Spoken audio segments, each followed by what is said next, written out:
Irmãos, nós vamos falar hoje sobre dois irmãos bem conhecidos. Todo mundo já deve ter ouvido falar desses irmãos, Esaú e Jacó. Quando nasce o Jacó puxando o calcanhar de Esaú, isso já era sintomático, isso já era sinal, inclusive, que vai redundar no seu nome. O nome de Jacó é derivado desta ação de ter ele nascido já no calcanhar do irmão, segurando, agarrando o calcanhar do irmão, querendo passar à frente do irmão, querendo suplantar o irmão. Em disputa estava Jacó com seu irmão desde o ventre. E Jacó significa traiçoeiro, ou aquele que puxa o tapete, aquele que dribla, aquele que usa de meios, digamos assim, ilícitos para tirar partido.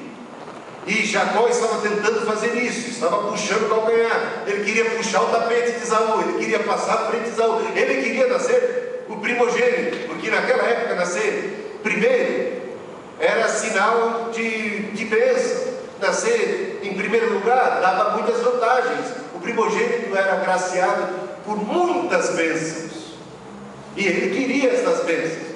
Ele sentia que ele deveria ser o primeiro, e ele invejou o seu irmão. Inveja é um dos sentimentos mais comuns da humanidade. Inveja é querer ter aquilo que o outro tem, é querer estar no lugar do outro.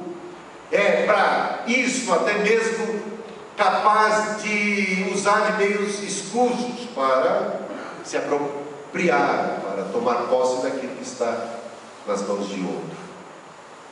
E é o que o Jacó vai fazer. O Jacó é trambiqueiro. Jacó nasce muito esperto. Jacó é uma pessoa muito inteligente. E ele vai se aferrar à sua inteligência, vai se estribar na sua capacidade intelectual.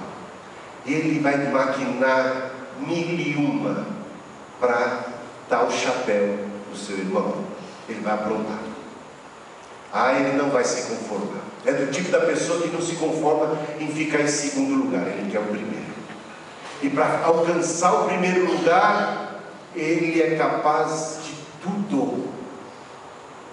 Jacó não é exemplo para ninguém nesse aspecto. Nesse aspecto, Jacó é um mau exemplo. Jacó será futuramente, no final das contas, uma pessoa abençoada. Mas ele não será abençoado por causa da sua inveja. Ele não será abençoado por causa das suas trapaças.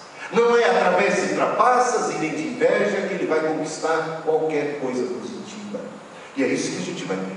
É isso que a gente vai observar nessa história. Repare só que quando a gente lê o capítulo 25, a gente já se depara com uma promessa.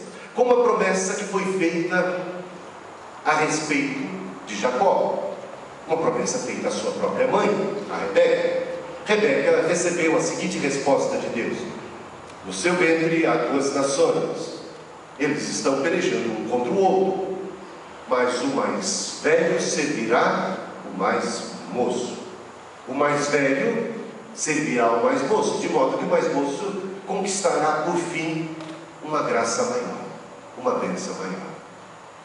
Havia essa promessa. Jacó poderia ter crescido ciente da promessa e esperado e descansado na promessa. Às vezes nós recebemos uma promessa de Deus. O problema é o quanto nós confiamos nela. Deus tem prometido uma série de coisas para nós.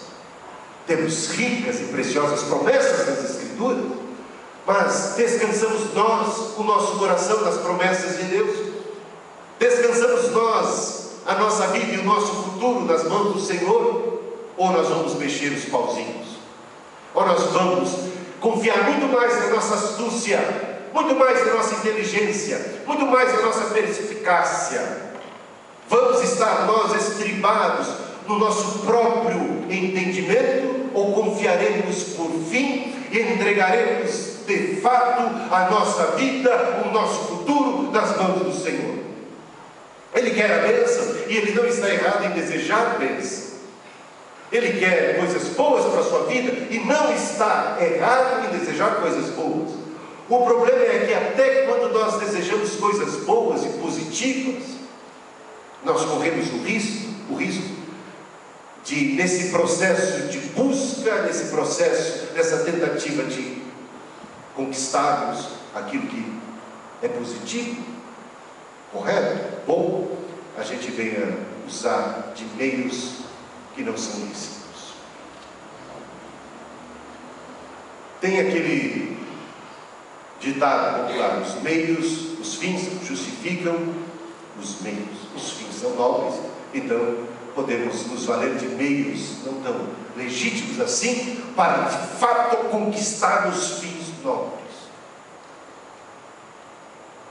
Eu sei que esse meio não é o meio mais puro, eu sei que esse meio não é o meio mais correto, mas de fato eu vou conquistar algo bom, e isso é que vale a pena, e isso justificaria tudo. Tem gente que se encaminha pela vida justificando seus atos por conta da nobreza de seus ideais, do seu fim. Creio que Jacó é um exemplo disso. Bem, a gente sabe o que Jacó apronta. Jacó, ele engana o seu irmão. Ele se vale de uma fraqueza, de um momento de fragilidade na vida do irmão, que estava com muita fome, e ele propõe um negócio.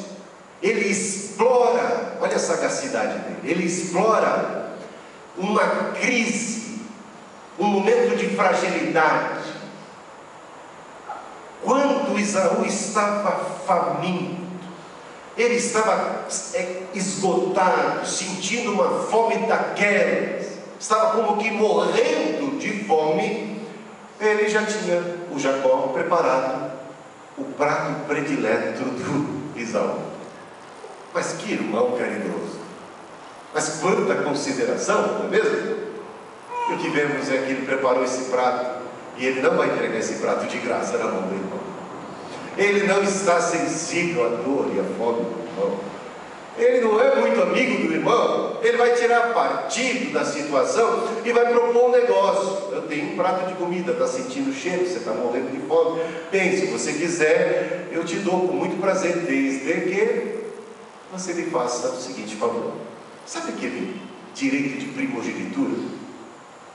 Ele não esqueceu, desde que nasceu, está no calcanhar do irmão.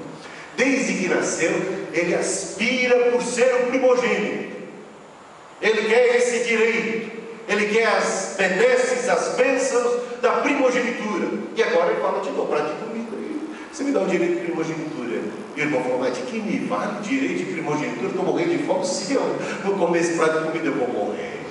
Eu quero mais comer e viver. Pode ficar com o direito de primogenitura. O Esaú mostra aí algo muito feio também. Não é só Jacó que está errando. O Esaú erra feio quando ele vende o seu direito de primogenitura, quando ele o troca por um prato de lentilhas, quando ele não dá o devido valor à bênção que tem, quando ele não se agarra à bênção que tem, quando ele não toma posse, não se apropria, não valoriza devidamente a bênção do Senhor. Ele despreza, ele é profano. Profano troca o sagrado. O profano, ele faz pouco caso do sagrado. Esaú está aí fazendo muito pouco caso de toda a herança de Abraão, de todo o sagrado da história. E ele, por um prato de lentilhas, diante de uma tentação da satisfação de sua fome imediata, do seu apetite momentâneo, sacrifica o sonho de uma vida, os seus ideais. Onde estão os princípios de Esaú? Os seus princípios não são firmes.